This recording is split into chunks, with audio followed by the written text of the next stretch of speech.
You are looking at Julian's pronunciation guide, where we look at how to pronounce better some of the most mispronounced words in the world, like this other curious word. But how do you say what you're looking for today?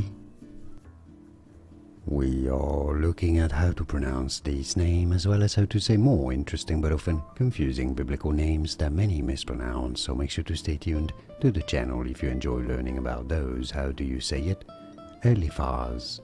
Eliphaz. It's easy once you know Eliphaz. And now you know. Like and subscribe if you found this video useful. Thanks for your support and thanks for watching. Here are more videos on how to pronounce more confusing words and names too many mispronounced. Like this video if you found it useful. I appreciate your support. I'll see you soon and thanks for watching.